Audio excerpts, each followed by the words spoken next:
Good morning, everyone. We are the Group 4. The chapter that we're going to discuss is all about the preliminary planning and investigation. Hi, I'm Kimberly Pinaldo and I'm going to discuss on how to conduct a system study. Let us first define the system study. The system study consists of two parts: the preliminary system study and the detailed system study. The preliminary system study is the brief study of the system under consideration and gives a clear picture of what actually the physical system is. The purpose of the preliminary system study is to determine whether the problem or the deficiency in the current system really exists.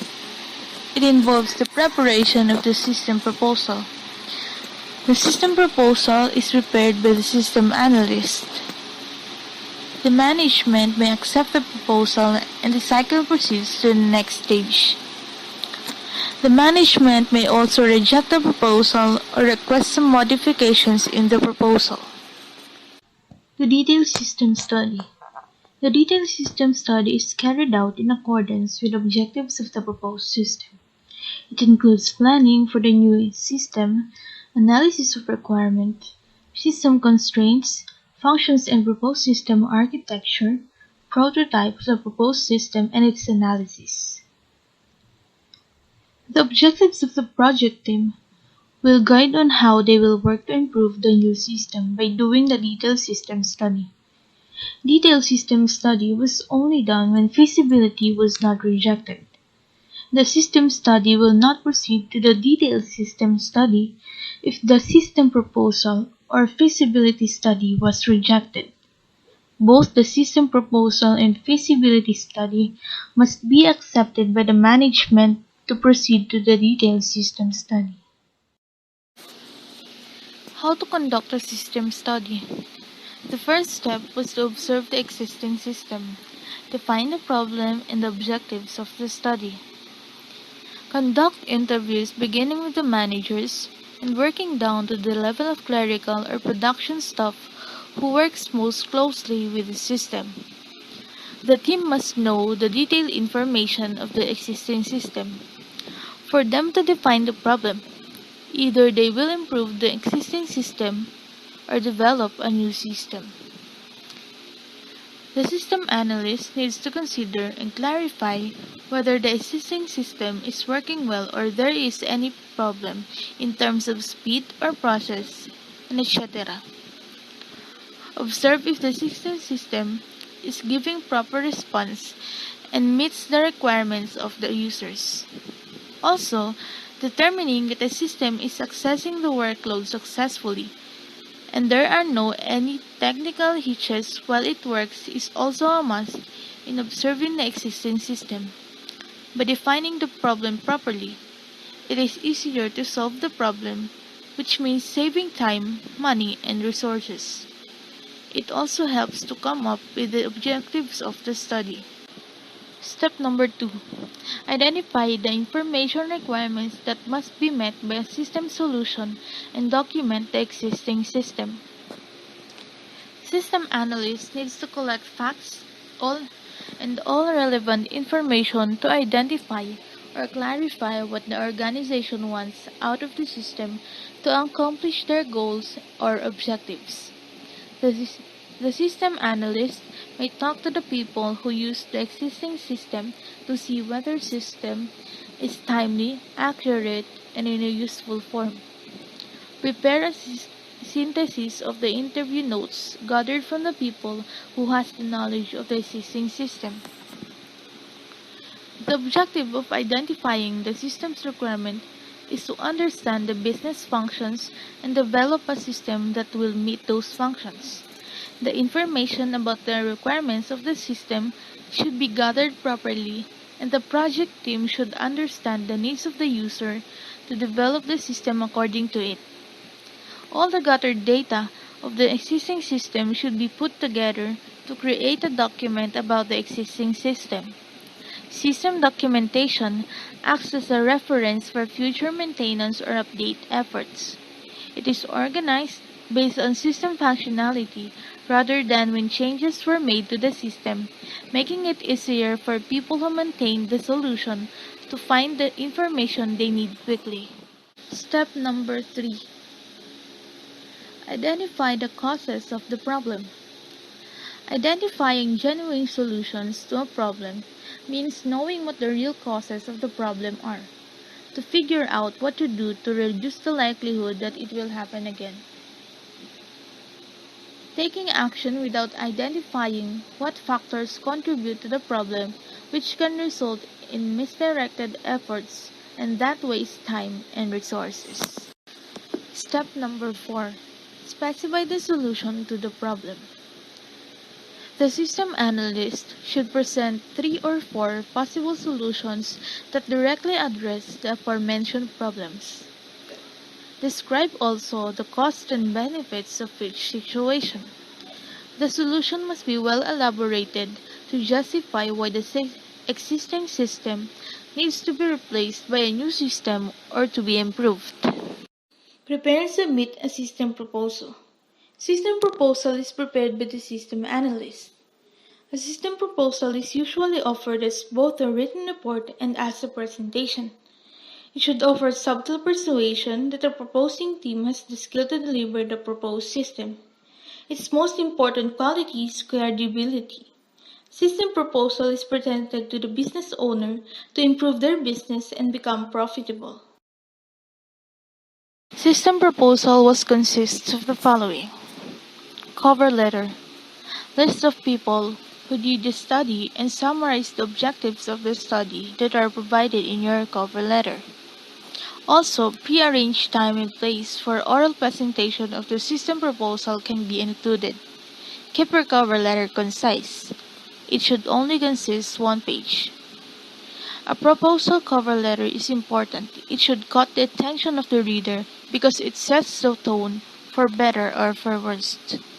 Next is the title page of the project.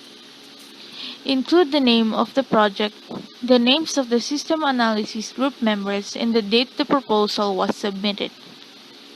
An intriguing title pulls the reader in. It summarizes the entire document in one phrase. The reader should understand at a high level the actual benefit of the proposal offers once they read it. Table of contents. Indicate the contents of the proposal.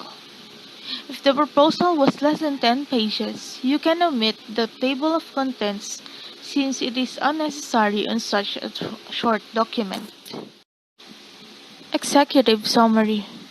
Executive summary usually consists of 250 to 375 words and can answer the questions such as who, what, when, where, why, and hows of the proposal.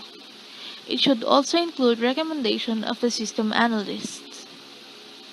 It provides the readers with an overview of the major points so they don't have to read the entire material. Instead of long blocks of text, use bullet points to break down complex information. It should be written last, after the rest of the proposal is complete. Next is the outline of system study with appropriate documentation. It provides information about all the methods used in the study and who or what was studied. Any questionnaires, interviews, observations, or prototyping should be discussed in this section. Detailed results of the system study. The detail what the system analyst has found out about the system through all the methods described are included in this section. It also presents problems with the system. This section should raise the problem or suggest opportunities that call forth the alternatives presented in the next section. Systems alternatives. The system analyst should present 3 or 4 possible solutions that directly address the aforementioned problems. Describe also the costs and benefits of each situation. Each alternative should be explored separately so it will be easier to understand. Each alternative must also clearly indicate what users and managers must do to implement it. The wording should be as clear as possible, such as buy notebook computers for all media managers, or purchase package software to support users in managing inventory. Next is system analyst recommendations. After the systems analysis team has weighed the alternatives, it will have a definite professional opinion about which solution is most workable and best to solve the problem. It expresses the recommended solution. The reasons supporting the team's recommendation should be included in this section so that it is easy to understand why it is being made. Proposal summary. It is a brief statement that mirrors the content of your executive summary. It gives the objectives of the study and the recommended solution. Also, it allows the analyst one more chance to stress the project's importance and feasibility along with the value of the recommendations. The system analyst should once more stress the project's importance and feasibility along with the value of the recommendations for reaching the user's goals and improving the business. The proposal should be concluded on a positive note. Appendices. It might include pertinent correspondence, a summary of phases completed in the study, detailed graph for analysis purposes, or even previously done system studies. Appendices is the last part of the system proposal, and it includes any information that the systems analysts feel may be of interest to specific individuals. In case the system proposal is acceptable to the management, the next phase is to examine the feasibility of the system. Feasibility study is used to determine whether the proposal solution is achievable from a financial, technical, and organizational standpoint, given the organization's resources and constraints. It is used to gather broad data for the members of management that in turn enables them to make a decision on whether to proceed with the system study. A feasibility study is designed to reveal whether a project or plan is feasible. It is an assessment of the practicality of a proposed project or plan. After the feasibility study was accepted by the management, the detailed system study follows. During this process, data are collected on available files, decision points, and transactions handled by the present system. Interviews, on-site observations, and questionnaires are the tools used for detailed system study. The first step. Keep in view the problems and new requirements. The problem should always be recognized to provide it with a solution as soon as possible. The new requirements should be observed for the improvement of the present system. Step number 2. Work out the pros and cons including the new areas of the system. The pros and cons should be always noted to know what are the areas that has a gap to be filled in so the system will eventually the best version of itself as they improve it from time to time. Recognizing the problem. Recognizing a problem means acknowledging the presence of a problem in a situation. Recognizing systems problems can be a valuable process for better understanding the causes of the problem, deciding on various options, and engaging with partners and decision makers, which can lead to identifying higher impact solutions. The first step in solving any problem is recognizing there is one.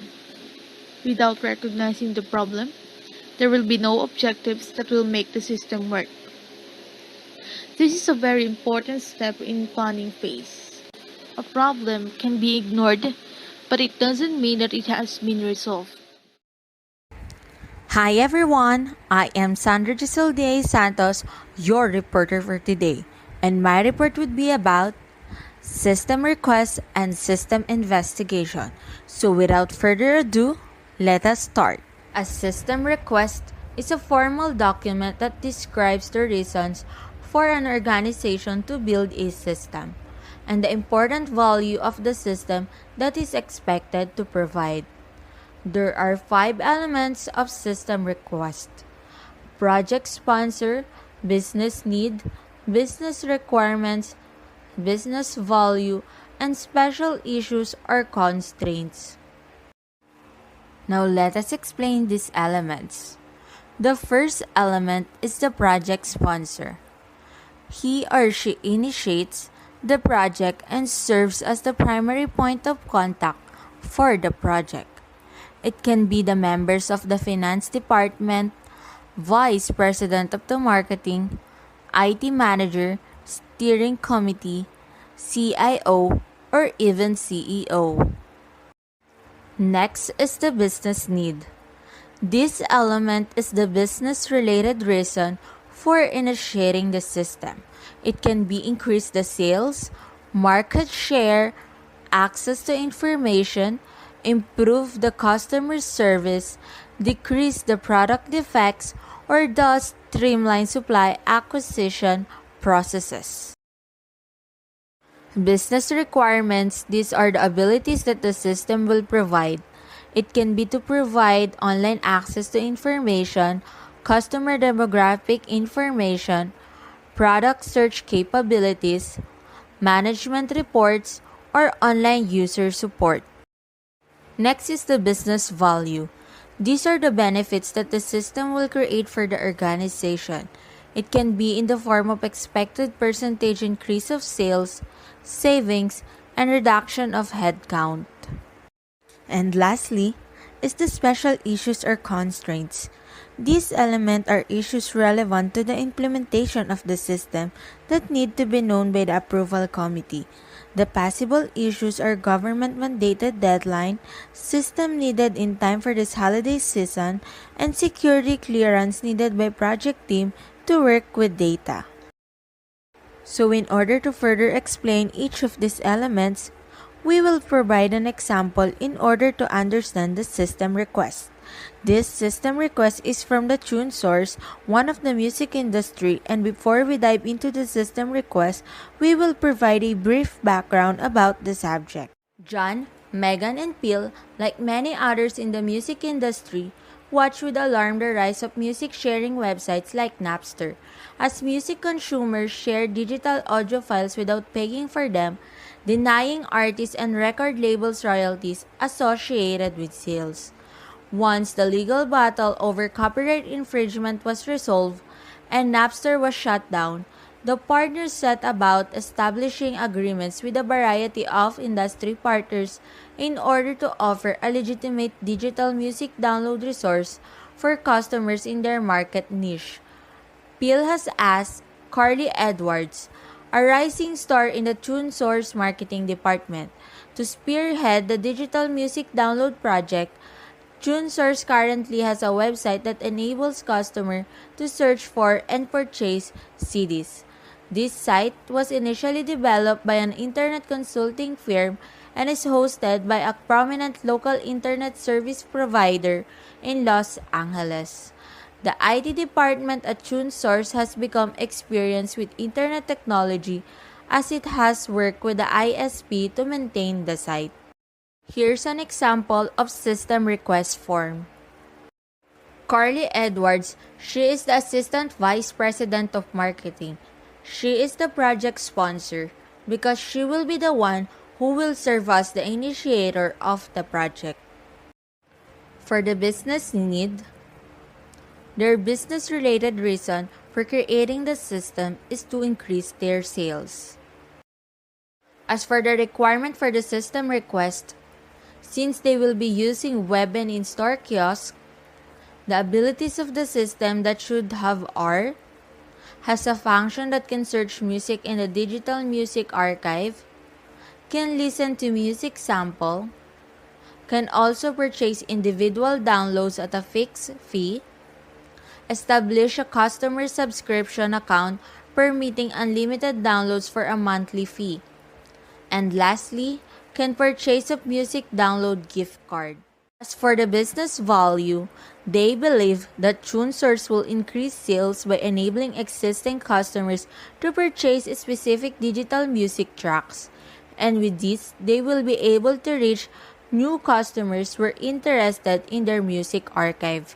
They also expect to gain of revenue from the subscriptions and from the sale of music download gift cards. They estimate about $757,500 will be the sale from individual music downloads. $950,000 will be the sale from customer subscriptions. $205,000 will be coming from additional in-store or website CD sales, and $153,000 will be the sales from music download gift cards. The expected gain revenue are the benefits of the system to them.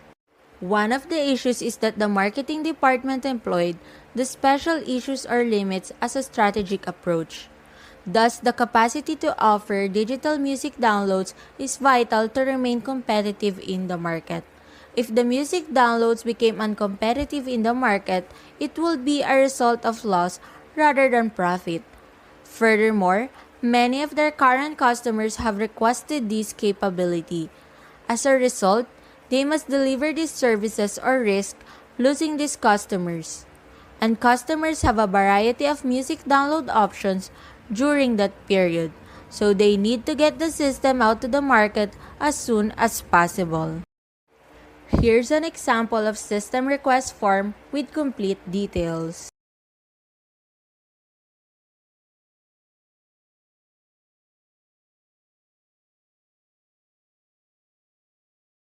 System investigation is the process of finding out what the system is built to do and if the system is feasible. The first reason for performing a system investigation is to determine the scope of the project. By evaluating the complexity of the problem and the effort required to complete it. Second is to increase user confidence by reassuring users that the analyst fully understands the nature of the problem and the business operations that the system must carry out. There are certain aspects that will be investigated. Operations and data. An understanding of the current operations and data will make it easier to understand the requirements of the new system. Next is existing problems. Determining what the problems are with the existing system. Ensure that they will not be replicated in the new system. And lastly, system boundaries. Determine which business areas are within the scope of the project to ensure that effort is not wasted on areas that lie outside the scope of the project, and to ensure that all relevant areas are included. The system boundaries should be explicitly stated and agreed with all those concerned. Here are the main methods on how to investigate a system. First, by an observation. This method involves examining procedures as they are carried out. The analyst observes how work and procedures are carried out with the existing system, and this enables the analyst to witness firsthand how the work is actually done and what it involves. Next, by conducting an interview. Interviewing is a face-to-face method used to gather facts directly from the users of the system under investigation. The interviewer will ask some specific questions in order to get useful information from the interviewee.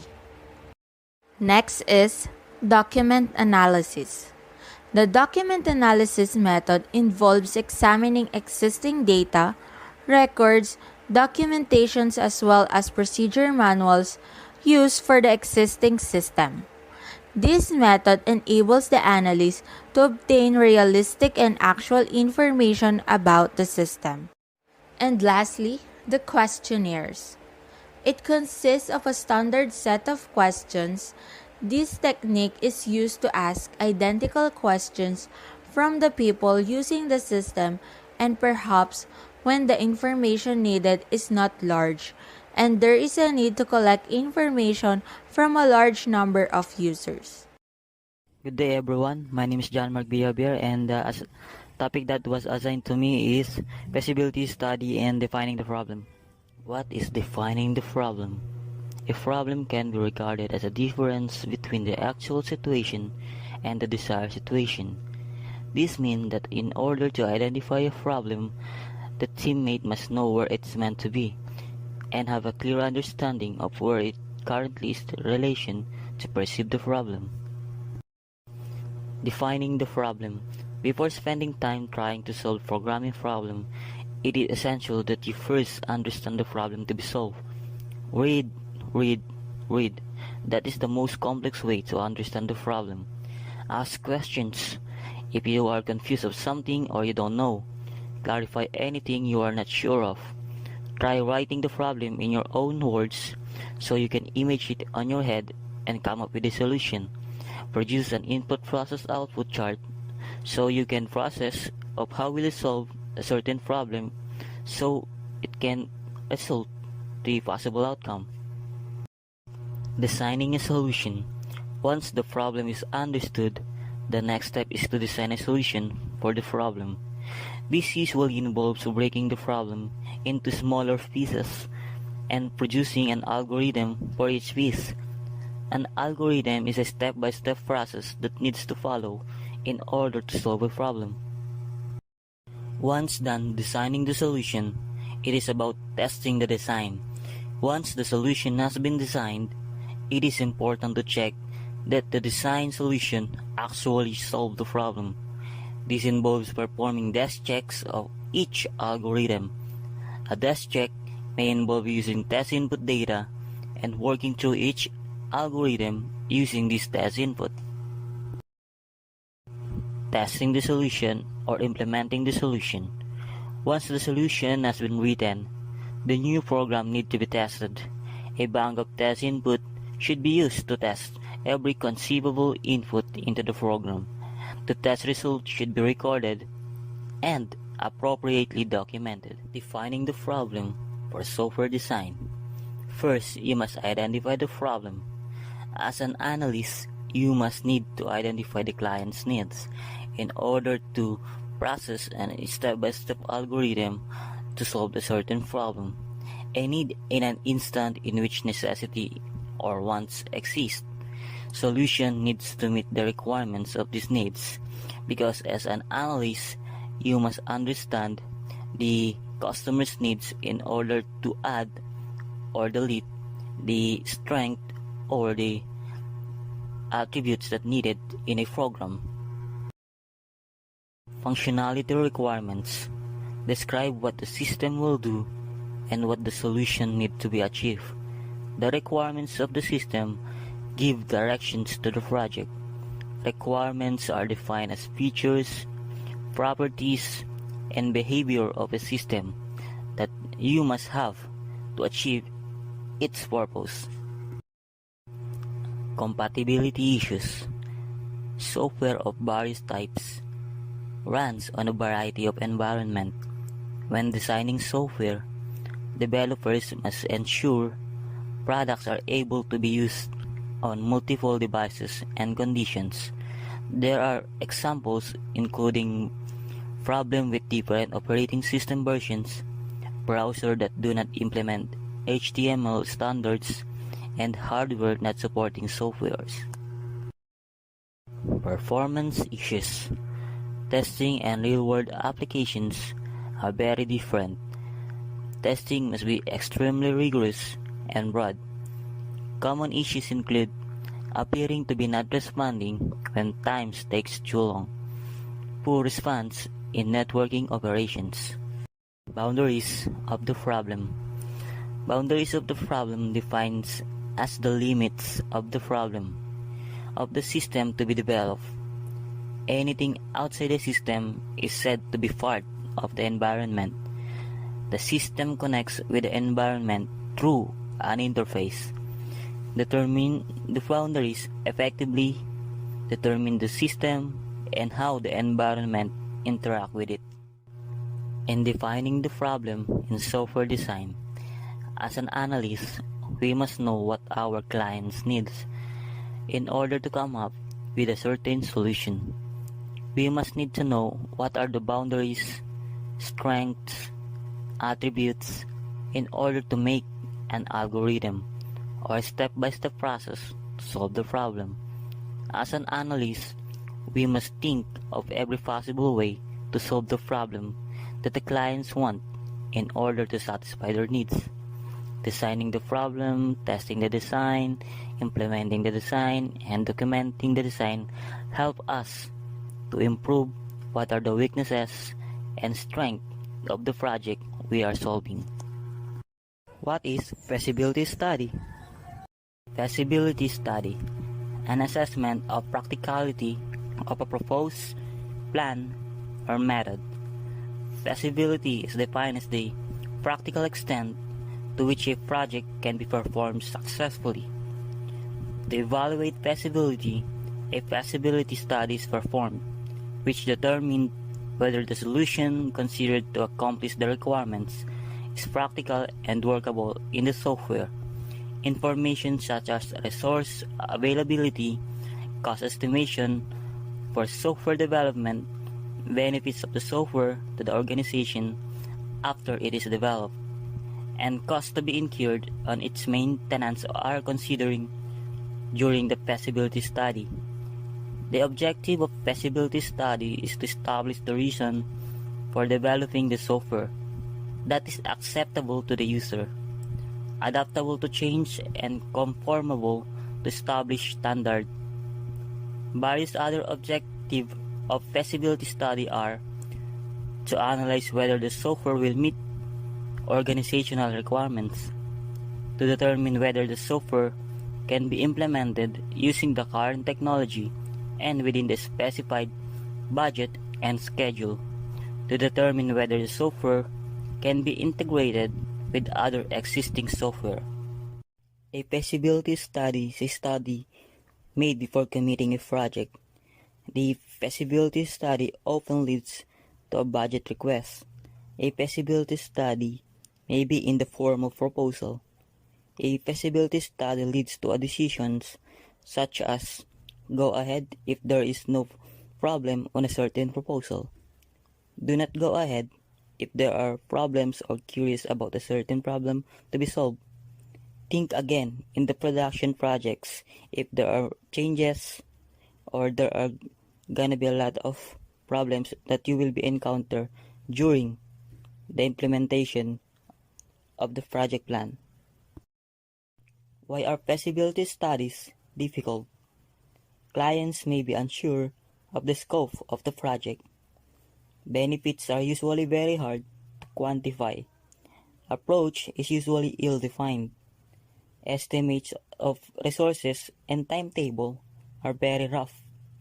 Organizational changes may be needed.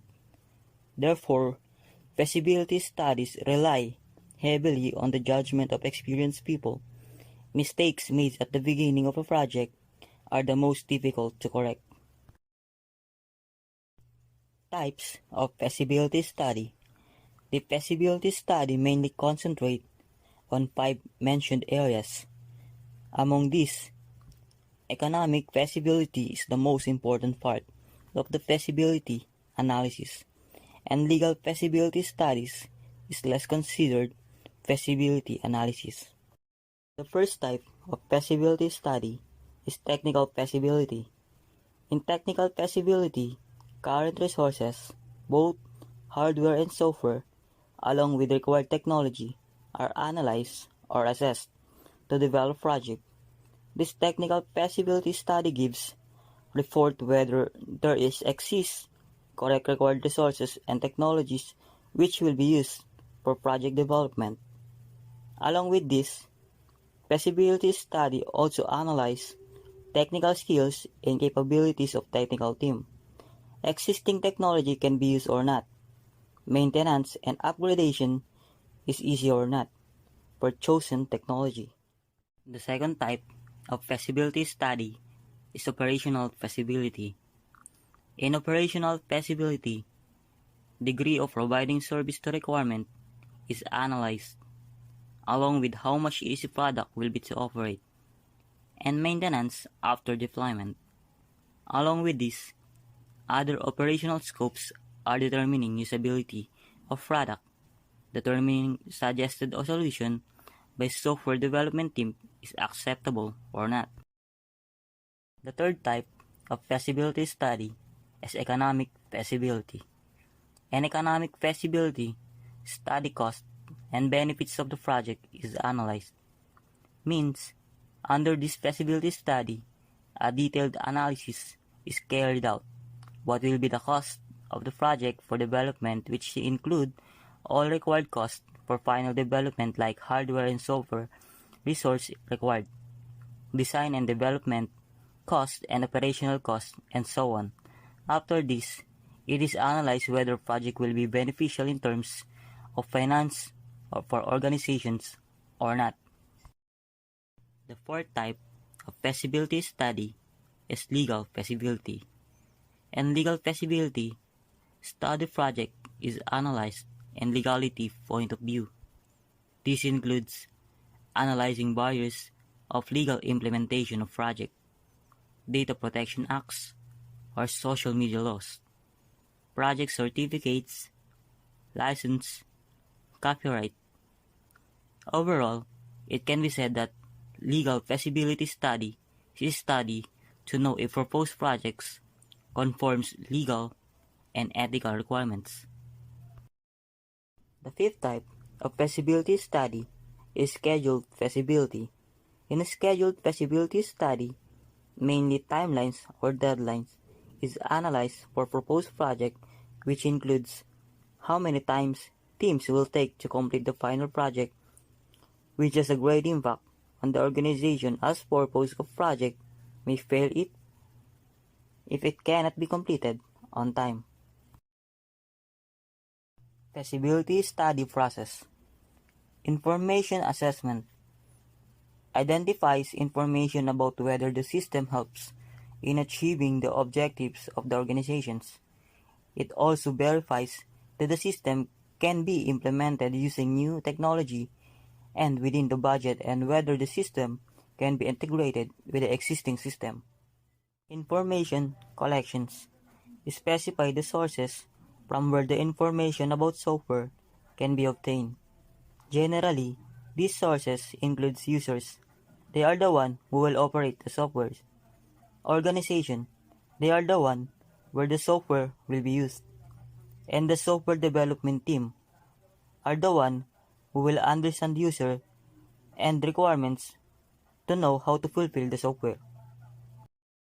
Report writing uses feasibility report, which is the conclusion of the feasibility study by the software development team. It includes recommendation whether the software development should continue. This report may also include information about changes in the software scope, budget, schedule, and suggestion of any requirements in the system. General informations describe the purpose and scope of feasibility study. It also describes the system overview, project references, acronym and abbreviation, and the points of contact to be used. System overview provides description about the names of the organization responsible for the software development, system name or title, system category, operational status, and so on. Project references provide a list of references used to prepare in these documents, such as documents relating to the project or previously developed documents that are related to the project. Closed doors, I'm a fool for your love.